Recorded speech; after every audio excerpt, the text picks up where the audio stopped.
What is up, guys? It's Paul Keller. Today is day 6 of 30 on the 30-day run, and I want to talk about comparing life, and comparison is a thief of joy. And I have this checklist here of 5 things that I want to talk about. So, number one is to start it, right? Comparing your life.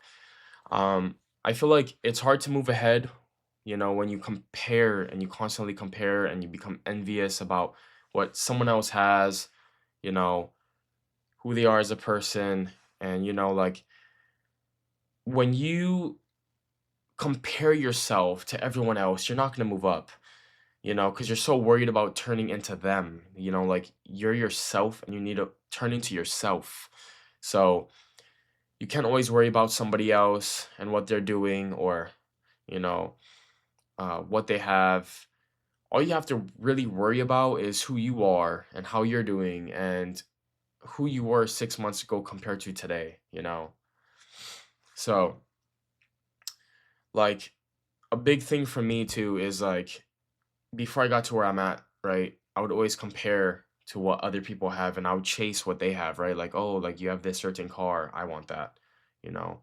Um, you have this, you have that. Why don't I? I constantly ask myself questions like this, and that's why it's so big to be different, and that's why I am different. Like, I do things that not everybody does. Like my car, for example, it's wrapped 2 different colors because that's different.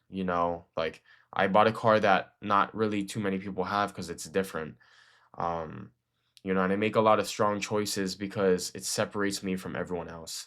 So we have, can't focus on yourself if you check on everyone else's life, and that's the complete truth. It's like if you're like running a marathon, you don't look back and see where everyone else is, right?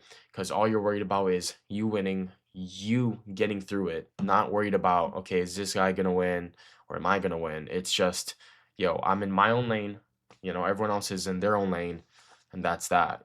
So when you run your race, only focus on yourself and nobody else, and it's like you're gonna get way further like that, right? And I believe that it's like a psychology thing too. It's like when you see other people at the same level as you, your ego gets hurt, and that's what we all have as human beings, right? So you don't know their full story.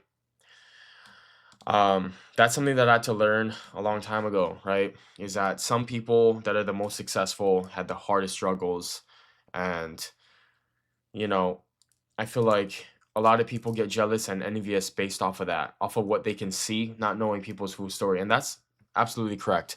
I've had a lot of people tell me things like, oh, well, like, you were born into like a rich family.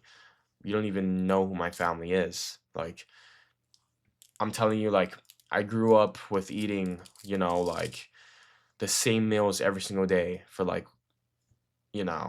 a week. Like, that's the type of shit that I went through. Like, I went through nights where we couldn't even eat anything. Um, and like, even like coming from like a toxic, bad environment, this kind of things really helped me out with hate and a lot of people that want to bring on trauma onto you. So it's like you don't know their full story. Is like, no matter how successful somebody is, you can't compare yourself because you guys didn't go through the same struggle, right? So turn jealousy into info. Highly important. So instead of being jealous of everyone else's, life and what they have, turn it into information. Like, ask them questions like, like, what kind of failures made you who you are today, right? And that's something that a kid actually asked me last week, and I honestly respect him for it. And I answered his question. He learned a lot from me. We hopped on a phone call. Um, but that's one big one too. Turn jealousy into info. So instead of like being pissed off that someone has more, just ask them like, how did you get here, or who made you who you are, right? So compete with who you were yesterday. So instead of seeing everyone else's competition, compete with who you are. So whatever fuck ups you did yesterday, how can you fix it today, right? Whatever you wanted to change from yesterday, how can you fix it today? Like, that one is self-explanatory. I don't even need to go deep into it, but like, it's only you versus you. So this is going to be day 6 out of 30. I want all of you guys to write down in your notes what information you guys can learn, and tomorrow's going to be day 7, lucky number day 7. Um, so let's honestly get like a notebook check tomorrow going on and a little update, and we'll go from there. But yeah, I'll catch you guys tomorrow on day 7 out of 30.